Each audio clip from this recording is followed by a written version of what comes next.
Alright, so in today's video, we're going to be talking about what we learned in the sandpits individually, and then at the end, synthesize our thoughts. So, Natalia, starting with you, what did you learn from the sandpits? So, for me, when we started to take part in the sandpits, I just assumed they were an activity. I never really linked them to like having an actual purpose. But I mean, like after some sessions in the class, I was like, oh, okay, there must be a reason. Like there has to be like a reason for why we're doing this. So eventually, I looked at all the sandpits and I've kind of taken 3 that really like resonated with me. So the first one was the sandpit 1, which was about Lego. The second one was sandpit 5, which was the field trip, and the 6th one was the one about bringing your 4 items to class. So personally, what I learned from the sandpits is that these activities have the ability to trigger ideas and give us an opportunity to do something different or something that we wouldn't originally do. A bit like creativity. Yeah. So for example, like during the Lego sandpit, I learned that it takes one individual to take a step, which I don't know, it could be that they're being pushed by someone in order to start. So for example, I think it's between the push and pull factors that are that link to a person being creative. And what also makes a there's the person one, be once you creative. just said it, trigger points. not trigger points, compression of the desire to be creative.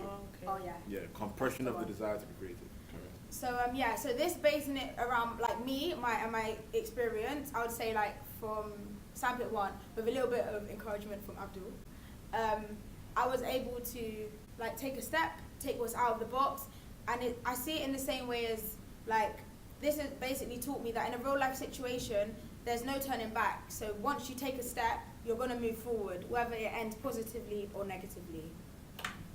So yeah, another thing I feel like I've learned from the sandpits was the ability to recognize a pattern. I think it can have a positive impact on an individual. It doesn't matter if it's just them personally or it's an actual business. So example, speaking to the cafe owner, it kind of taught me that it's important to step out of your comfort zone, like go to other businesses and see what they're doing and take a leaf out of their book in order to progress. So in terms of the sandpit, I think I've learned how to like step up and have conversations with people that I probably wouldn't have had a conversation with before. And I feel like it's important for me to now use this and source out information in terms of if I decide to do a business venture. So I think it's taught me that you have to make steps in order to progress, and it may be going to find information in order to make what you want to do better. Yeah, in addition to what Natalia said as well, like I feel like with the pattern recognition thing, it just shows and proves that innovation, not all innovation is new innovation. Innovation is also like a remix of other people's idea and stuff. That's why you have to look for the patterns and like see what you can use, make use of other people's ideas and generate a better idea from it. So yeah, that's what I think as well. I have one more thing, which I think, finally, the last thing I can actually think of is what the sandpit taught me, the last sandpit taught me when you bring your own stuff, is that innovation is continuous. So in terms of sandpit 6, I noticed that we had a chance to bring whatever we wanted. It didn't matter if it was important to us, not important, we were just told to bring 4 items. So I feel like this was a chance for us to bring what we wanted to bring to the table. And so the saying, what is one man's junk may be another man's treasure, I feel like I learned that there was loads of different items on the table, but from it, someone could come up with an innovative product, an innovative idea, and it gives each and every person the chance to look at things in a different way, to be open-minded. And I don't know, I feel like you may not recognize it, that it could be an innovation, but being around something, like things that are completely different, I don't know, it just makes you like, I totally agree with you, yeah, because I feel like, and then like when was bringing the product also like the different items, it also like shows that innovation is not important unless like somebody else can make use of it. And it also shows that when you have an idea, sometimes you might not have the resources to make that idea come to fruition. So somebody might have those resources, and hence that's why we had the table for 4 items. Yeah. For example, the Malik dropped 20p, and imagine someone had 80p and they needed 20p left to complete £1. To complete it, so right. Malik might not have seen the significance of that 20p, whereas that other person would have. So that goes back to the statement you said, one man's junk is another man's treasure. So yeah, I completely agree. Yeah, which also reflects on that the concept of basically intended outcome versus actual outcome. So like you might have one idea, but the fact that you shared your ideas with others, it can help generate a new idea which you didn't intend to like fix that problem, but now you fixed it. So that's why it could also be a great thing as well. So what do you think that you like learned from being a part of that? What, being a part of like what do you learn from the sandpits? Like, the actual sandpits, like how has it had an impact on you?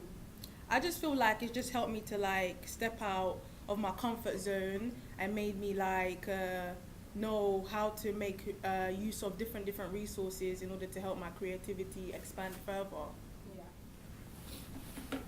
Yeah. So what I learned from the sandpits was the first thing was perspective. We have to look at everything from a different perspective, and everyone saw things like toilet roll. We all saw different things with it. I saw it as a lens for my photography. I took a picture of my shoes, and then as a group, when I talked to other people, we ended up playing a game which was like the whisper game. We say something through the tissue, and everyone would try to guess. Then we also threw it around, so everyone sees things from a different angle. So you have to just look at everything from a different perspective. And also the second thing is you have to have the desire to be creative. If we not have that desire to be creative, everyone's just going to sit down. And we had a few people like that who just sat down through the samples, me included in the first few ones. Once you have that desire to be creative, you're more willing to try something with the stuff that you have on the table. And the third thing is pattern recognition, most especially when we went to the restaurant and we saw the lady who recognized the pattern of Romanians moving into the area, and she kind of changed the design of the shop to cater to those people. So as a group, I feel on those three things. So desire to be creative, pattern recognition, and looking at things from a different angle. Like the girl said already, they're going to step out of the comfort zone and look at things differently, and that's kind of what I saw as well. And all together as a group, that's what we came up with. Do you agree? Yes. Right then. So we hope you enjoyed our video, and yeah, it's been a nice year. It's been a nice couple of SDLs. But yeah, sad is coming to an end, but thank you. Thanks for watching. Thank you. Cheers. Simple and short. Peoples, today we are talking about la-di-da-di-da. Say something, Natalia. Alright.